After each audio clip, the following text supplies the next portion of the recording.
Hello, hi guys. How are you guys? Right, good afternoon. Right, thank you for coming back to watch another video on this channel, Stock Lighthouse. Thank you very much for coming back.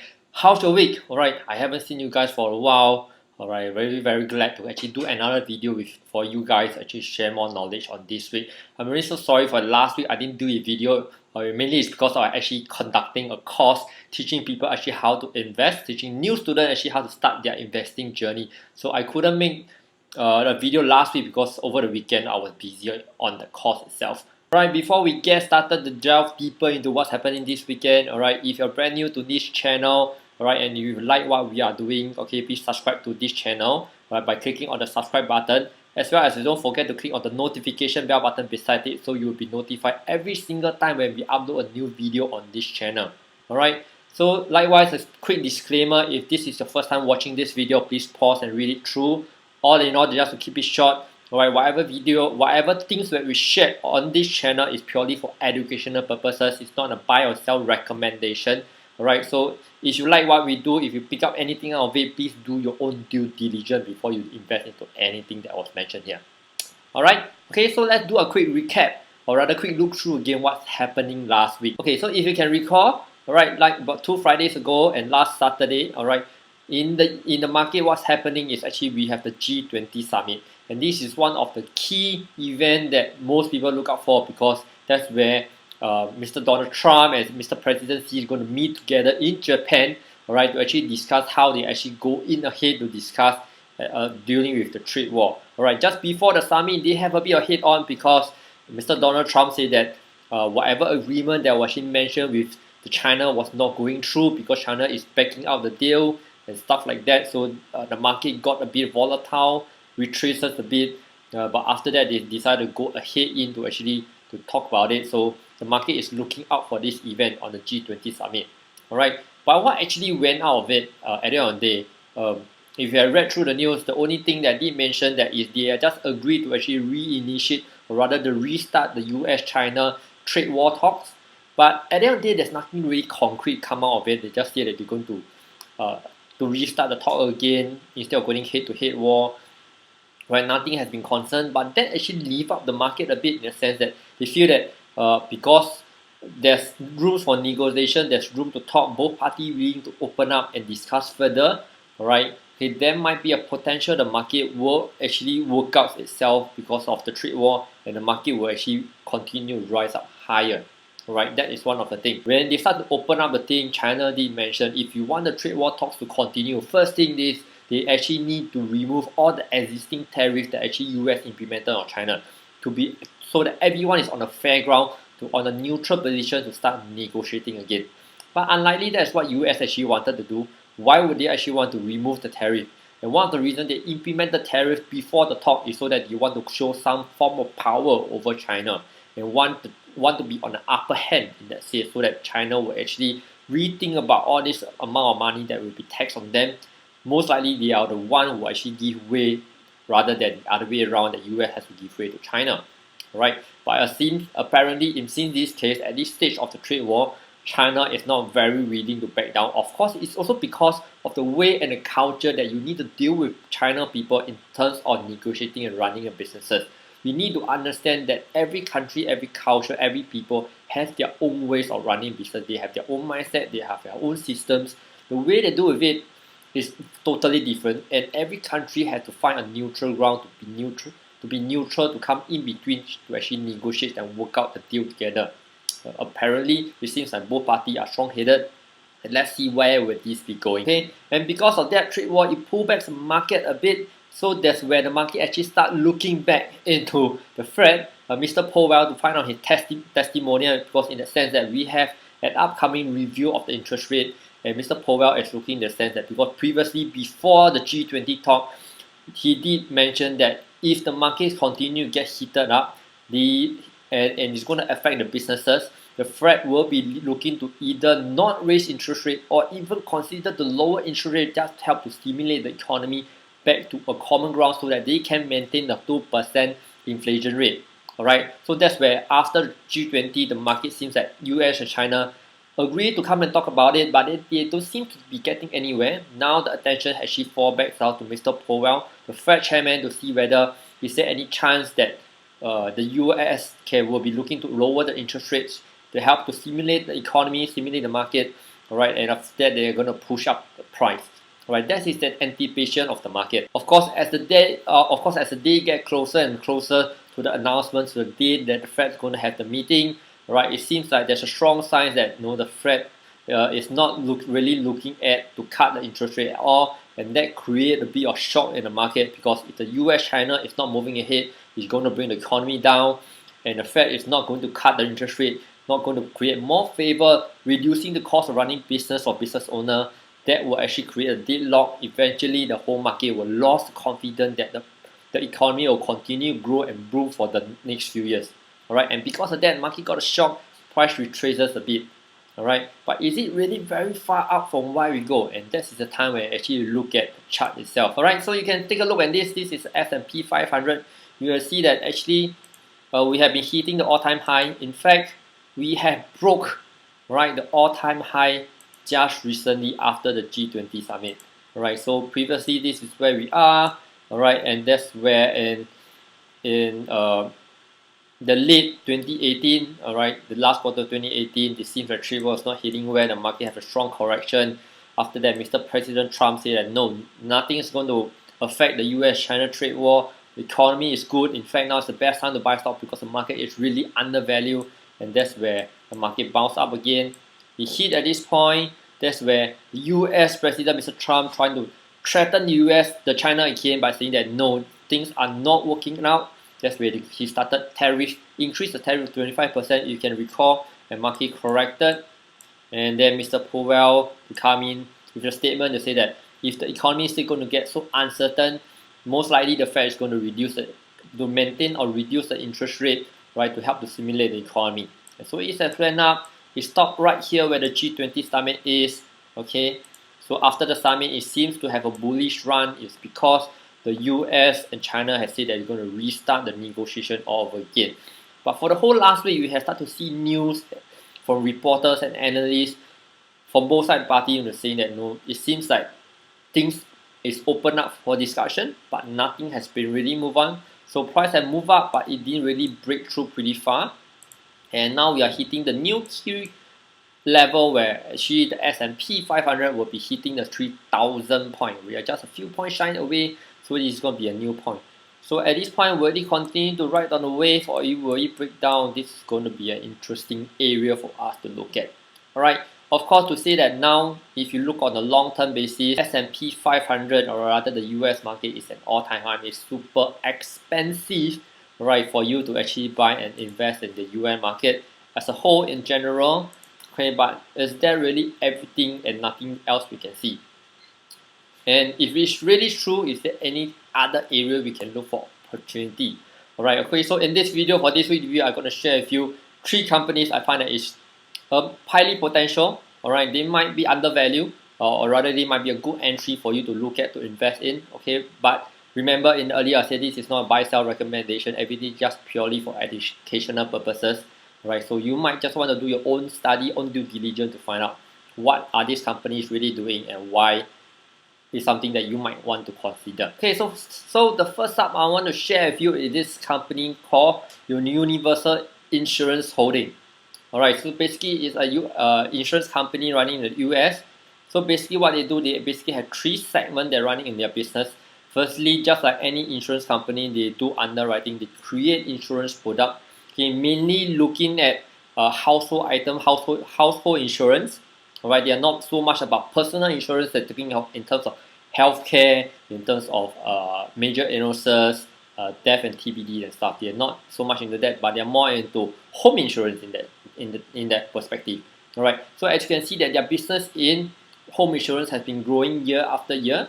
Okay, likewise they also do services and provide risk management. Alright, to corporates and insurance through underwriting, distributions of channels and stuff like that. And over this time, this segment has been growing up as well. Okay, and of course, the company actually runs an insurance business. As we all know, insurance business are a good business that collect a lot of premiums So the company need to know what they are supposed to do with the money. So a part of their businesses is also have an investment arm that will actually invest whatever money they have collected through the premium, all right, and also pay out to investors who actually invest in the company to give them a better long-term return. All right. So just by a glance on this report, which is their latest 2019 first quarter investor briefing report, you can see that over the last 5 years, throughout each individual segment of their business, all of them has been growing year after year. Alright, so I think it's a very good business, it's a very strong business, no brainer about it. You can go dive deeper to read about what they do exactly, alright, if you want to, but I think that their business is generally very strong. Okay, alright, so if I take a look at their numbers, just go to Morningstar, you can firstly see that first of all, their revenues are increasing year after year, which is very healthy, and that actually translates to a very strong consistent and growing EPS. Alright, okay, and then looking at that, the company's cash flow is generally healthy. Alright, it's still growing positive, and because it's an insurance company, it generally doesn't have a lot of products and services, so there's a very limited capex that is needed to spend on the company itself. So that is actually pretty a good thing. And then if you're looking at the return of equity, the company is generally healthy because it's generating above 20%, going year after year on a consistent basis, right? Likewise, the company is actually having very, very low debt. So in terms of numbers, the company is fantastic, right? And in terms of the business model they are running is fantastic as well because they are making money year after year. Alright, however, if you take a look at the company's chart, you might got a shock because the price has went up since early 2017, reached a time, and then it has dropped quite a bit. From 50, it dropped now to about half of the price, about $27, $28. Alright, so it got a shock. So in the short term, it's on a downtrend, but it is a point of time to really to enter into the business. Alright. So firstly, based on the fundamental of the business and the numbers they are generating, they are pretty healthy, right? In my opinion, if you look at the long-term basis, generally is still on an uptrend. Okay, generally since where it started and now generally is still on an uptrend. Of course, every stocks market have its cycle generally on an uptrend. But if you really look at a very, very long-term perspective, in a sense, if you're looking at this chart right now, it's actually running on a weekly candle. So we're going to look on a very far out basis, right, probably in a couple of years on investing and holding this position. Firstly, if you look at the purple line, it seems like, alright, the price here, it seems to be hitting a previous support level, which is previously a resistance. Right, it broke the resistance. Here seems to be resistance here, turn support, and now it's back to this level. It seems to be, alright, at a support level. Alright, that is one thing. And if you are more a technical trader, alright, if you are a technical trader, if you're looking at a weekly basis, if you know this tool called Fibonacci retracement, alright, you'll know that Fibonacci, once you draw it, it tends to rebound at certain key levels. Alright, so if I were to draw the Fibonacci, alright, on this weekly candle out, right, so if you draw it out, you'll notice that the price is now bouncing off this level, which is also on a very critical 61.8 Fibonacci retracement level. Alright, so looking at that, there might be a tendency the price will hold here and start to rebound upwards. Alright, that might be a tendency, it's not a sure confirmation, it's just that it has a strong tendency. Alright, so by putting in things together in perspective, you're looking at long-term investment on this company, which is have a very strong business model, making a lot of money. Right, and year after year, the track record is very strong in terms of earning and EPS. It seems like based on technical analysis, it's kind of supported as well. You are paying actually half the price with the potential that to go up by another. It has been down 50%. You have another chance to go up back to 50, where the all-time high is. It seems like a good, pretty risk to reward trade-off. Right, so you might want to consider and dive deeper to understand what is the business model and is this a good area of entry. So for UVE, actually you look at it, one thing I find that another reason why is potentially is because for UVE, if you work it out, the PE currently is at 8.8. Alright, it's below 10.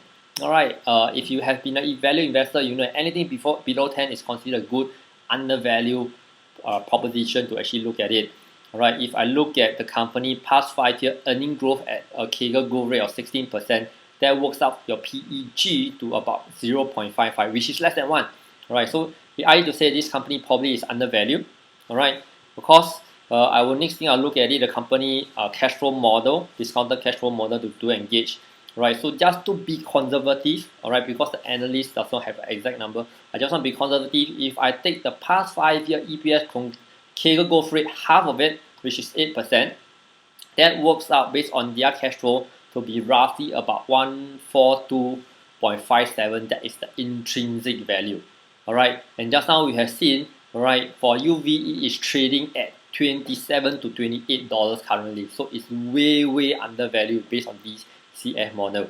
Alright, so even you discount and ignore the fact of DCF modeling, alright, to find the intrinsic value just based on PE and PEG, right, UVE has seen strong, it seems to be undervalued. Alright, so if you're going to put all the pictures together in terms of fundamentals, in terms of business mode they are in terms of the numbers they have, their track record, based on the chart itself, technical, it seems to be retracing on, if based on the weekly candle, it's been retracing back on the 61.8 Fibonacci level, and looking at the valuation methods or based on PE, PEG and DCF, everything seems to be pointing at UVE is undervalued. Alright, but this is going to be a very long-term trade, so if you're going to invest, please have a super long time horizon, at least 5, 7 or even 10 years horizon for this company to work out by itself. Okay, so how can you invest in this company? Of course, this company is very simple. You can just buy the stocks if you want to. They have options as well. You can actually, if you want to be a monthly cash flow model, you can actually looking out to sell put. Alright, if you actually want to buy and hold for the long term, it also have a call option for you actually to buy in for the mid to longer term period. Alright, so just work it out, something that actually works for you. Alright, so for the next two company, what I'm going to look at it is, it's in this sector that we all knows about. It's happening very hot now, which is the US and China trade war. Remember what Warren Buffett has said: be fearful when others are greedy, and be greedy when others are fearful. So opportunity will come when the areas that is more fear and tension. Right, so beside the US, the next area you probably want to look at is actually the China market, because they have been hit really hard. Alright, so I just want to look at one key area that I spotted. I find that two companies is pretty good, pretty decent. One was actually introduced and recommended by a fellow investor friend. That's why I look at it, I have conviction about it. So, which is something I want to share with you as well. Alright, so if you just do a quick search on the Google, alright, just search for the top social platform in China, alright, you're probably going to have a list. Alright, so if you look at this website, here will tell you what is the top 10 social platform or social website China people are using. Alright, you have a white list. Okay, so two companies come of it. Alright, I just going to go direct. Some of them are listed, some of them are not. But I'm just going to go direct with two companies that I'm going to mention to you. Alright, the first one, alright, is going to be this company that is the largest in China itself. Okay, and it's this company called Baidu. Alright, okay, Baidu is the search engine in China. It's just like Google to the world. Alright, as you know that in China, a lot of US service provider and social platform are banned in China. Right, so they have their own version of whatever platform that we have been using. So for them to actually do searching or anything on the internet, instead of using Google, they'll be using Baidu. Alright, so Baidu is their largest search engine in China. In fact, they are also the second largest search engine just behind Google around the world. Okay, so in terms of the mode itself, it's no-brainer. The company is generally very strong because they are the biggest in terms of search engine. If you want to know what they do, you can just go through Wikipedia. This is more about Baidu. The key thing, how they make money, is very similar to Google. They actually earn money for advertising. Alright, so whichever people actually search, company advertise on their platform through paid ads or through recommended ads. That's how actually earn money. Very similar to Google. Alright, and just recently they actually ventured into video streaming platform like Netflix or similar of Netflix, so that they actually can market out video. While people are watching the video on these such platforms, they will try to insert advertisement in. Right, so that's where they will actually charge advertiser money for displaying their advertisement on the commercial breaks and stuff like that, or on any part of the video that actually runs the advertisement. Right, so they're just running very similar model like Google, who actually owns YouTube, which actually also runs ads either before the video start playing or somewhere in between at interval where the video start playing and things and so forth. So that's what Baidu is doing. So they are the second largest search engine in the world. So it's going to make a lot of money from that, just like how Google is doing. So if you look at the numbers, all right, it justify what they are doing is they are earning very good numbers. You can see that the earnings revenues are growing, right? Earnings per share are also growing year after year, pretty high numbers, right? And the key thing is also their cash flow are very healthy. They are actually growing up numbers every year over year, all right? Okay, so if you're looking at the return of equity is still quite healthy. The company is generally consistent above 15% every year. Okay.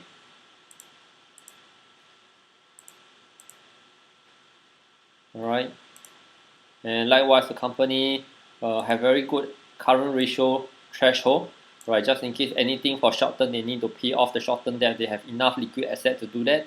Likewise, they also have very little debt. All right, to actually run their businesses. All right. So for our numbers wise, they looks good. I think they are very good businesses to actually run it. It's a no-brainer. If you invest in Google, you will definitely invest in Baidu because they are just very similar. And the best thing is they do not direct compete because China has blocked out the whole market to itself, and Baidu is the only service, is the top service provider in this area. All right, so very strong. That's what I like about it. You can actually take a look at that. So if you look at the numbers of Baidu, Baidu currently PE is at 13.7, slightly overvalued. But if you compare it based on PEG in relative to its growth rate, about 21% for the last 5 years in terms of EPS growth, all right, it's currently below 1. All right, in a way, it also means that it's undervalued at 0.65. All right, it's slightly overvalued. Okay, and if you look at the discount cash flow model, I do look at this model, but the cash flow is healthy, growing, but it's not like exactly very consistent. Because there are years that is slightly lower here and there, but I think generally the numbers are increasing over time, so I think it's good. I'm using a very conservative number because the analysts have been giving a very low projection growth rate for Baidu in the next 5 years. Alright, they only price it roughly about 2.5, so I'm going to use that same amount. Alright, so even if I'm going to put a CAGR growth rate of 2.5 into the discounted cash flow model to evaluate Baidu, alright, it works out that the intrinsic value is about 145.11. 145.11. Alright, so if you look at very long-term perspective, you're looking at the blue line, you have seen that Baidu generally has been on the uptrend. Alright, uptrend until the last year or so, price had come down because of trade war and came even down further. Alright, so now where Baidu is, it seems to be bouncing off this level. Alright, temporary this level. Okay, but the more significant level that you want to consider to look at is actually the second purple line, the lower purple line, because this is where the previous support level is. Here to seem to be a support level, but it doesn't seem to be quite strong, although price have bounced off this level a couple of times, but this is the extreme low. So at this point of time, it might bounce here and go up, it might come down, retest here and go up. But overall, I still think that Baidu price has been coming down to a value that is pretty healthy. Alright, so you can look at it, price is now roughly about 117. Alright, and I do based on my calculation earlier, alright, based on discounted cash flow, Baidu is at 145.11. Alright, so obviously actually Baidu is undervalued for now. Alright, but of course please do your own valuation to find out whether this is really true based on your calculation, so that you have a conviction whether it is. But based on mine, it seems like it is. Okay, but the key thing is the price movement doesn't seem to be quite supported or pushing the price up as of now, mainly because of US and China trade war. So this is something you want to look at. If you really want to enter a position, you might want to consider to buying the shares itself. Of course, Baidu is traded in the US market. You also can do options on it. You can actually buy the call option or sell a put option, right? So if you want to get in, you might just want to use a very small percentage of a portfolio just to get in, so that you don't miss the opportunity of this. But just in case, in event the price drop further because of the worsen or trade war, right, you might have a bit more capital to actually go in the second or third tranche. Alright, so this is just one recommendation or one tip to share with you. Alright, so after Baidu, the next social platform that I want to share with you is actually this company. Okay, this company called Weibo. Alright, Weibo is basically the Twitter version of China. Alright, but over the years it has been quiet down a bit, also because of the less concentration of emphasizing a social platform in China. But Weibo has been actually secretly and quietly been doing very well.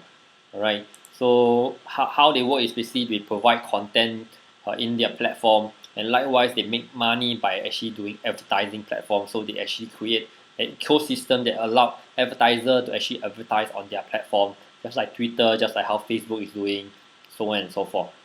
So this is just Weibo, Twitter version of China. Alright, so as you can see, the numbers has been evolving. In fact, the revenue growth has been going year after year, year after year. Right, so I think it's a very strong company because it's been able to grow over the years. Okay, so they are just like this, evolving as the market goes. As and when people actually like certain things, they incorporate. Just like Weibo story is something that was created through Instagram. The media likes it, the people likes it. They start to actually implement this kind of new features in and grow along with the market. Alright, the one key thing is also Weibo has been working with Alibaba. Alright, actually to incorporate the e-commerce platform, right, on their Weibo page, their micro blogging, alright, to actually allow their user actually do purchases, and then they actually take a cut, and likewise they also advertise on the platform while people are actually shopping for their buyings and stuff like that. Right, so I think Weibo is actually a very interesting company to look at. The only key thing I think why prices have been dropping quite recently is because of the growth of the active user. Alright, because in China it's very easy to actually start such social media platform. Alright, everybody is trying to be social influencer. They try to create their own platform, and because of that dynamic, the millennials are generally not very sticky to certain platform. As long as there's a new trend of platform that coming in, hitting a new hit and getting viral, and it seems like more people are riding on that wave, influencer will start to actually switch around and play around with multiple platforms. And it seems that Weibo active user is not growing as much recent years and projected.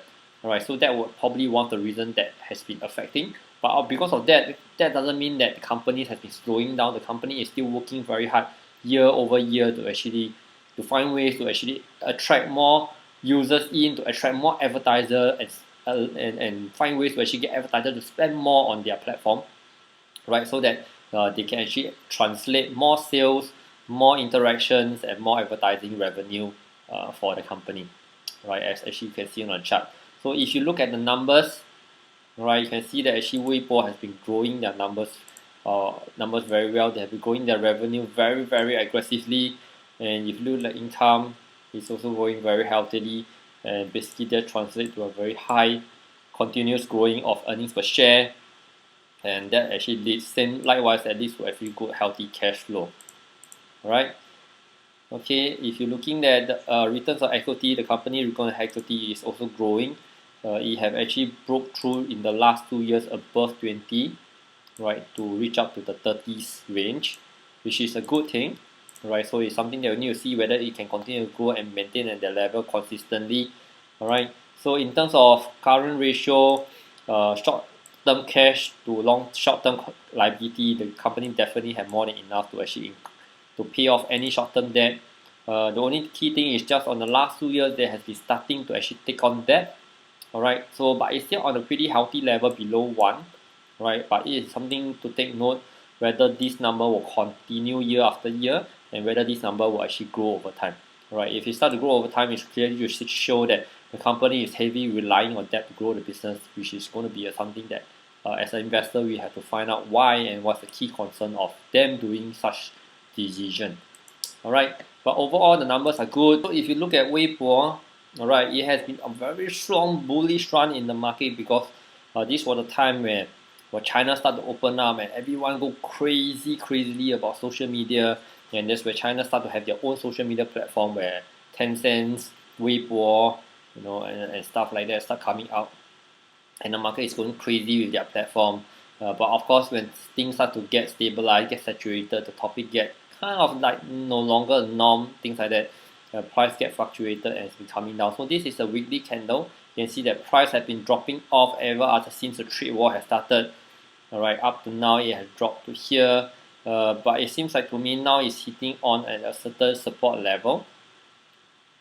Right, at a certain support level. So it might be a good price of entry to look at, to consider. And price is pretty much going sideways. If the trade wars is doing well, Weibo might actually bounce up and go further up again.